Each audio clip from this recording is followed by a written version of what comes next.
नमस्ते छात्रों, न्यू सृजन एकेडमी में आपका स्वागत है। आज की क्लास में हम सॉल्व करने वाले हैं, कम से कम 25 को प्रश्न हैं और ये जितने भी प्रश्न हैं आपके प्रीवियस ईयर्स यूपीपीसीएस प्री में पूछे गए हैं।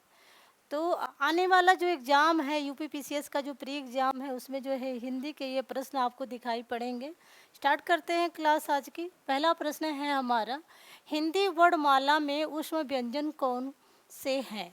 इसमें आपको पहचानना ऑप्शन है आपके, ये आपका जो देखे ये प्रश्न आपको पूछा गया है यूपीपीसीएस प्री 2012 में ये प्रश्न आया हुआ था।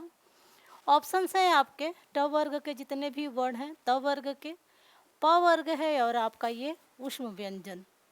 तो ऊष्म व्यंजन आप पहचान लेंगे जो तीनों श हैं, तालव्य स, मूर्धन्य स, दंत स और ह, ये जो है आपके आते हैं ऊष्म व्यंजन के अंतर्गत। अगला प्रश्न है, हिंदी के जिन वर्णों का उच्चारण करते समय केवल श्वास का प्रयोग किया जाए उन वर्णों को क्या कहते हैं?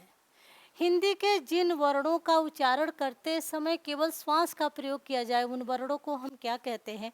ये जो है प्रश्न आपका आया है यूपीपीसीएस 2012 में, यूपीपीसीएस प्री में पूछा गया ये प्रश्न है। ऑप्शंस हैं आपके अघोष, सघोष, अल्पप्राण और महाप्राण।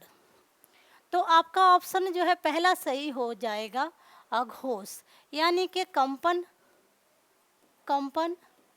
रहित। इनका उच्चारण करते समय प्राणवायु में कंपन उत्पन्न होता है, इसलिए हम इनको कहते हैं कंपन सहित, कंपन सहित। और अल्प प्राण, जिसमें जिनके उच्चारण में प्राणवायु कम मात्रा में निकले वे आपके जो है अल्प प्राण हैं। जिनके उच्चारण में प्राणवायु अधिक मात्रा में निकले वहाँ पर जो है आपके महाप्राण वर्ण आएंगे। अगला प्रश्न देखेंगे। अगला प्रश्न है जिजीविषा का अर्थ है। जिजीविषा ये आपका प्रश्न पूछा गया है, ये भी प्रीवियस ईयर्स में आपका पूछा गया, यूपीपीसीएस प्री में ही पूछा गया प्रश्न है। ऑप्शंस हैं आपके जीने की इच्छा, जीतने की इच्छा, परोपकार की इच्छा, प्रबल इच्छा। तो ऑप्शन आपका जो है जीने की जो इच्छा होती है उसे ही हम क्या कहते हैं? जिजीविषा कहते हैं। अगला प्रश्न है, उसने नहाकर भोजन किया। वाक्य में जो नहाकर ये जो शब्द है यह किस प्रकार की क्रिया का उदाहरण है? प्रेरणार्थक है, द्विकर्मक है, संयुक्त है या पूर्वकालिक है? तो नहा करके, यहाँ पे नहा और कर दो कर्म हो रहा है, इसलिए यहाँ पर जो है ये द्विकर्मक क्रिया होगी। अगला प्रश्न है, हो सकता है कि वह आया हो। वाक्य में क्या बताया जा रहा है? अनिश्चित वर्तमान काल बताया जा रहा है, संदिग्ध बताया जा रहा है या संभव्य बताया जा रहा है या फिर अपूर्ण वर्तमान काल को बताया जा रहा है? हो सकता है कि वह आया हो सकता है कि वह आया हो, संभावना व्यक्त की जा रही है कि हो सकता है कि ऐसा हुआ हो। तो यहाँ पे आपका जो है संभाव्य वर्तमान होगा। अगला प्रश्न देखेंगे। अगला प्रश्न है, निम्नलिखित में से तत्सम तद्भव शुद्ध युग्म है, यानी कि तत्सम तद्भव का शुद्ध युग्म इसमें कौन सा है? ये देखिए ऑप्शन आपका पहला है नक्षत्र नखत, तो ये आपका स्पेलिंग मिस्टेक है इसलिए गलत होगा। पकवन्ना पकवान, ये भी स्पेलिंग मिस्टेक है, ये भी गलत होगा। गृद्ध गिद्ध, ये भी नहीं होगा। अवस्याय ओस को कहते हैं, इसलिए ऑप्शन चौथे की तरफ जाएंगे, चौथा ऑप्शन सही हो जाएगा। अगला प्रश्न है, बहती गंगा में हाथ धोना। ये मुहावरा है, बहती गंगा में हाथ धोना। इस मुहावरे का अर्थ है अवसर खो देना, अवसर की परवाह करना, अवसर का लाभ उठाना, अवसर को पहचानना। तो ऑप्शन आपका तीसरा सही हो जाएगा, अवसर का लाभ उठाना। अगला प्रश्न हम देखेंगे। अगला प्रश्न है, अज का अर्थ नहीं है। यहाँ पर जो है जो अज ये शब्द है इसका अर्थ किसमें नहीं है? ऑप्शन है आपके, जिसका जन्म ना हुआ हो, जिसका जन्म ना हुआ हो उसे हम अज कहते हैं या जन्मा कहते हैं। दशरथ के पिता भी अज थे, मोती, ब्रह्मा, विष्णु, महेश। ऑप्शन आपका तीसरा सही हो जाएगा। अगला प्रश्न देखेंगे। अगला प्रश्न है निम्नलिखित में से सही युग्म को पहचानना है। ऑप्शन है आपके गलीचा पुर्तगाली शब्द है, आमदनी फारसी शब्द है, अंग्रेजी फ्रेंच है और पादरी तुर्की है। तो देखेंगे इसमें आपका कौन सा सही जो शब्द युग्म कौन सा सही है, तो आमदनी हो जाएगा। सॉरी, इसमें कन्फ्यूजन है, इसको छोड़ देते हैं। अगले प्रश्न को हम देखते हैं। अगला प्रश्न है निम्नलिखित में से किस शब्द में एकाधिक उपसर्गों का प्रयोग हुआ है। ऐसा शब्द जिसमें एक से अधिक उपसर्गों का प्रयोग हुआ है। ऑप्शन हैं आपके अनुकरण, निहत्था, व्याकरण, अनुगमन। तो देखेंगे यहाँ पे अनुकरण में आपका जो है अनु उपसर्ग दिखाई दे रहा है, निहत्था में नि उपसर्ग दिखाई दे रहा है, अनुगमन में आपका अनु उपसर्ग दिखाई दे रहा है। यहाँ पर व्याकरण में आपका जो है बी प्लस आ प्लस करण। तो यहाँ पर जो है आपका ऑप्शन तीसरा सही हो जाएगा। अगला प्रश्न देखेंगे। अगला प्रश्न है उत्कर्ष शब्द का विलोम शब्द होगा। आपको पहचानना है उत्कर्ष शब्द का विलोम। ऑप्शन हैं आपके अपकर्ष, प्रकर्ष, निष्कर्ष, दुष्कर्ष। तो अपकर्ष जो है आपका ये हो जाएगा, और जो प्रकर्ष है ये इसका समानार्थी शब्द है, यानी कि उत्कर्ष मीन्स ऊपर उठना, अपकर्ष मीन्स नीचे गिरना। मसीड़ शब्द का विलोम। अगला प्रश्न देखेंगे, मसीड़ का विलोम पहचानना है। ऑप्शन है आपके कम, रुक्ष, साबुत, गाफिल। तो रुक्ष हो जाएगा, मसीड़ का हो जाएगा, इसका हो जाता है रुक्ष का अर्थ होता है कठोर और मसीड़ का होता है मुलायम, चिकना। अगला प्रश्न है अभ्यंतर का विलोम होता है। अभ्यंतर का विलोम बाह्य होगा, अंदर का होगा, मध्य होगा, अभियोग। यह यूपीपीसी 2019 प्री में पूछा गया प्रश्न है, तो इसका हो जाएगा बाह्य। बाह्य का होता है विलोम अभ्यंतर। अनुरूप का विलोम शब्द क्या होगा। यह यूपीपीसीएस प्री 2017 में पूछा गया प्रश्न है। ऑप्शन है आपके विरूप, प्रतिरूप, अपरूप, व्यतिरूप। अनुरूप का विलोम शब्द आपको पहचानना है, विरूप, प्रतिरूप, अपरूप, व्यतिरूप। तो अनुरूप का हो जाएगा प्रतिरूप।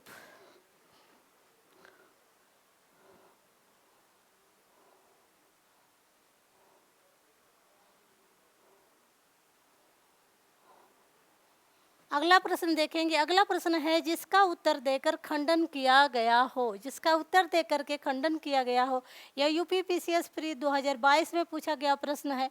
ऑप्शन है आपके विपरीति, प्रत्युक्त, प्रत्युच्चार, प्रत्युत्तर। तो ऑप्शन आपका चौथा सही हो जाएगा। अगला प्रश्न देखेंगे।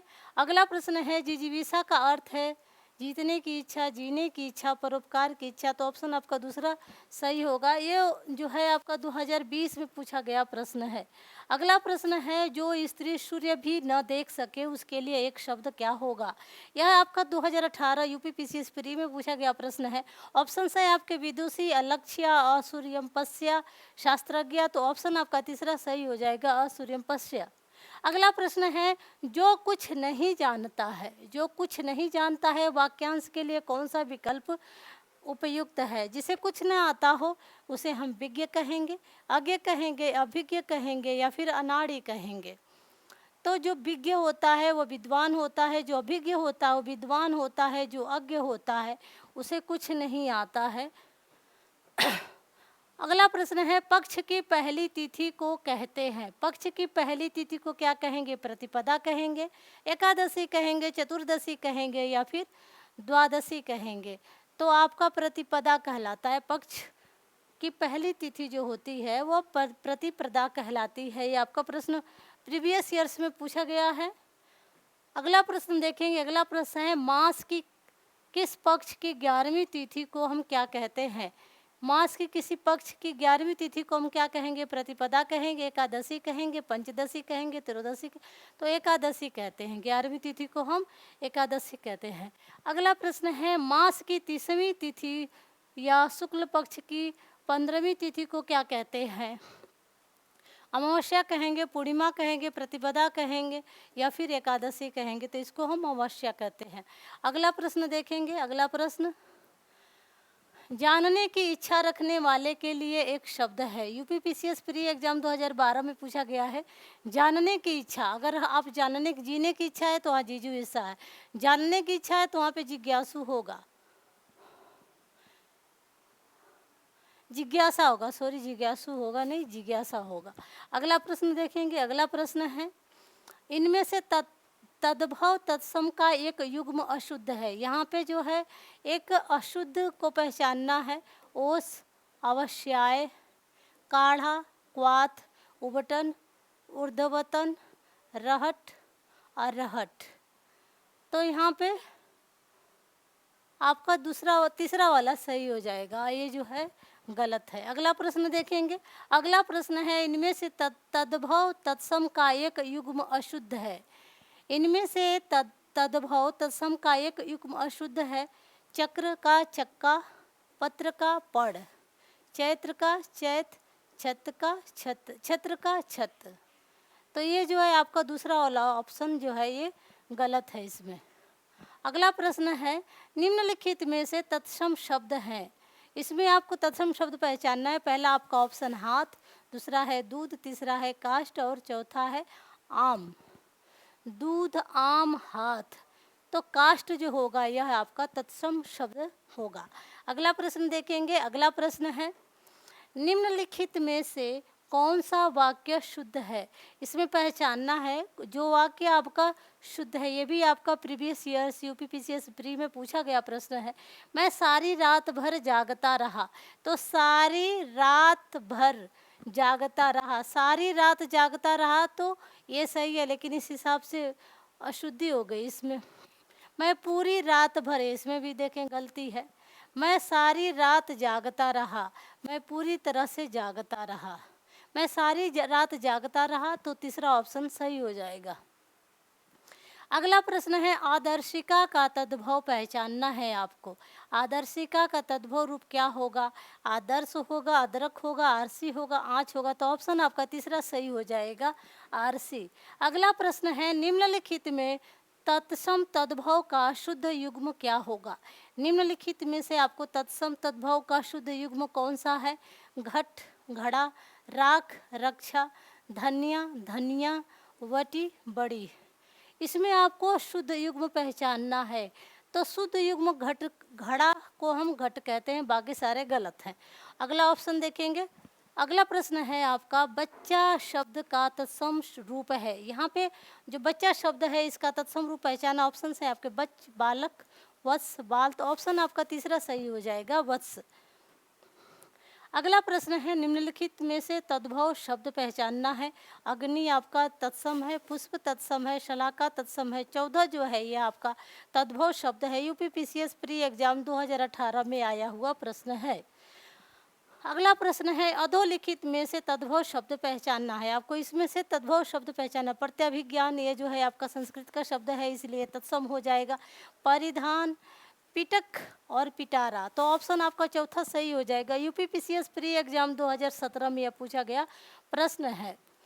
अगला प्रश्न है, भभूत का तत्सम शब्द पहचानना। इसमें आपका जो भभूत शब्द है यह तद्भव शब्द है और इसका जो है हमें तत्सम पहचानना। ऑप्शन है आपका विभूति, भभूति, बभूति, बहुभूति। यह प्रश्न जो है अलग अलग एग्जाम में यूपीआर, आरओ वगैरह में भी पूछा जाता है। टीजीटी पीजीटी में भी यह प्रश्न पूछा जाता है। यूपीपीसीएस प्री एग्जाम 2017 में आया हुआ प्रश्न है। तो ऑप्शन आपका पहला सही हो जाएगा, विभूति। भभूत को जो है विभूति कहते हैं। अगला प्रश्न है, अधोलिखित में से कौन सा शब्द तत्सम नहीं है। इसमें से जो है जो शब्द तत्सम नहीं है उसे पहचानना है। तो तस्कर, ध्यान, बोध, हाथ, ये तीनों जो है तत्सम शब्द है और चौथा जो हाथ है यह जो है तद्भव शब्द है। इसे अलग कर देंगे। और यह जो प्रश्न है ये जो है यूपीपीसीएस प्री एग्जाम 2016 में आया हुआ प्रश्न है। अगला प्रश्न है जो कि यूपीपीसीएस प्री एग्जाम 2015 में पूछा गया था। करपट शब्द का तद्भव रूप कौन सा है। करपट शब्द का तद्भव रूप कौन सा है। ऑप्शन आपके हैं कपट, कारपेट, कपूर, कपड़ा। तद्भव रूप आपका कौन सा है करपट का। करपट, करपट ये जो है रॉन्ग लग रहा है, ऐसे होना चाहिए करपट कपड़ा को कहते हैं। अगला प्रश्न देखेंगे। अगला प्रश्न है, इनमें से अरण्य का पर्यायवाची शब्द पहचानना है। अरण्य मीन्स होता है जंगल। ऑप्शन है आपके कांतार, आभारी, कुलीन, शस्य। जो कांतार होता है यह जो है जंगल यानी अरण्य का पर्यायवाची होता है। यूपीपीसीएस प्री एग्जाम 2022 में आया हुआ प्रश्न है। अगला प्रश्न है, निम्नलिखित में से कौन सा वाक्य शुद्ध है। अब इसमें से वाक्य शुद्धि बताना है। यह व्यर्थ बात करने से कोई लाभ नहीं है, यह सही नहीं है। संपूर्ण देश भर में, तो संपूर्ण देश और देश भर में यहाँ भी गलती आ रही है। भाई ने भाई के साथ सलाह की, कृपया पत्रोत्तर। भाई ने भाई से सलाह की तो ये भी गलत है। आपका कृपया पत्रोत्तर शीघ्र दे, तो ऑप्शन चौथा सही हो जाएगा।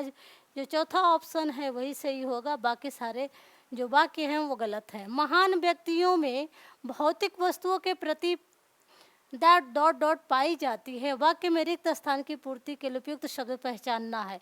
इसमें क्या पाई जाती है?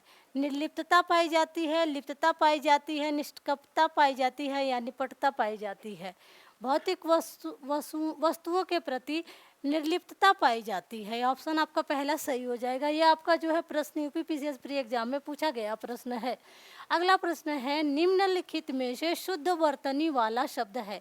आपको इसमें से जो है शुद्ध वर्तनी वाला शब्द पहचानना है। कवयत्री, घनिष्ठ, चिन्ह, ईर्षा। देखिए आपका कौन सा ऑप्शन जो है सही लग रहा है, तो आपका दूसरा ऑप्शन सही हो जाएगा। अगला प्रश्न है, निम्नलिखित में से देवता का पर्यायवाची शब्द पहचानना है आपको। देवता का पर्यायवाची शब्द किंकर, विबुध, विपुल, लोकेश। लोकेश संसार के ईश क्या कहलाते हैं? भगवान कहलाते हैं।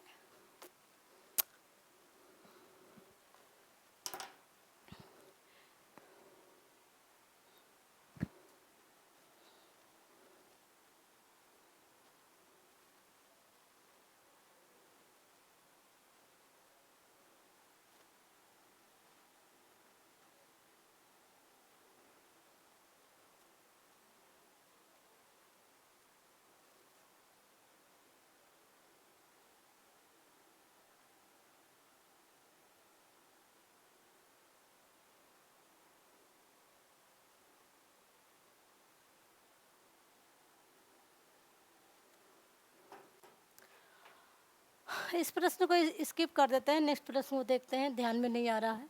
अगला प्रश्न है, निम्नलिखित में से खिड़की का पर्यायवाची शब्द है। खिड़की का पर्यायवाची शब्द पहचानना है। वातायन, बारी, दरीचा, उपयुक्त सभी।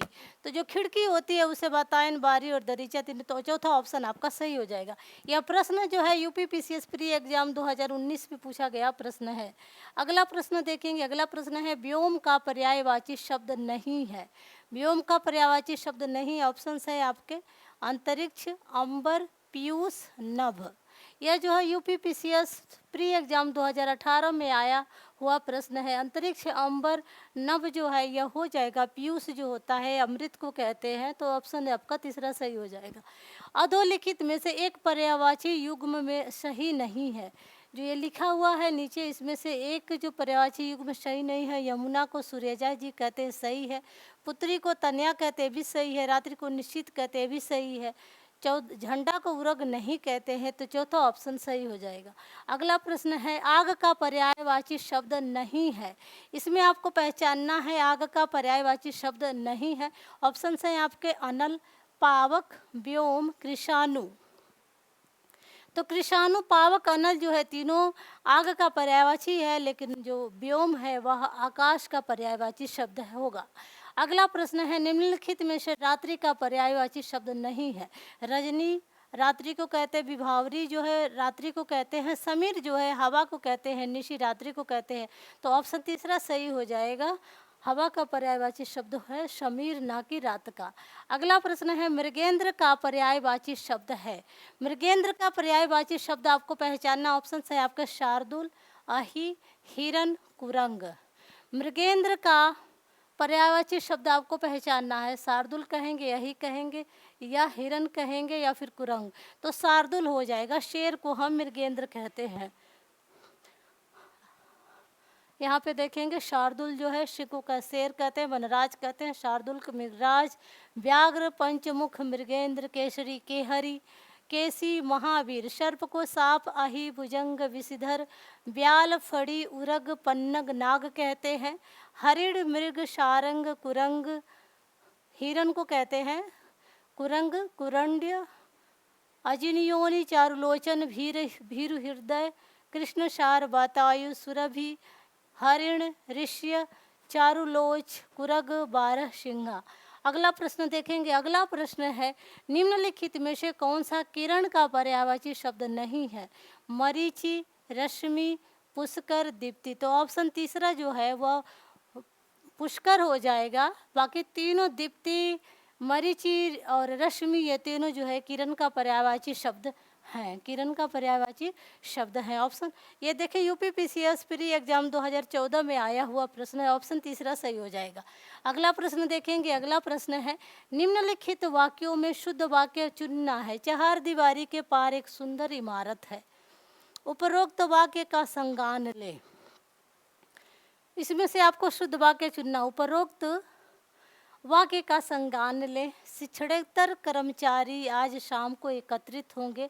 यह कार्य अत्यंत महत्वपूर्ण है। यहाँ पे तीनों में कुछ ना कुछ कमियां हैं। यह कार्य अत्यंत महत्वपूर्ण है, तो वह जो है आपका चौथा ऑप्शन सही हो जाएगा। यह प्रश्न जो है यूपीपीसीएस प्री एग्जाम 2019 में आया हुआ प्रश्न है। अगला प्रश्न है कौन सा शब्द वर्तनी की दृष्टि से शुद्ध है? अनुग्रहित, अनुग्रहित, अनुगृहित, अनुगृहित। तो ऑप्शन आपका तीसरा सही हो जाएगा। अनुगृहित जो है शब्द शुद्ध है। अगला प्रश्न है उसे मृत्युदंड की सजा मिली। प्रस्तुत वाक्य की अशुद्धि स्पष्ट कीजिए। संस्कृत के शब्दों का प्रयोग हुआ है। उसे मृत्युदंड की सजा मिली। दंड और सजा समानार्थी शब्दों का प्रयोग हुआ है।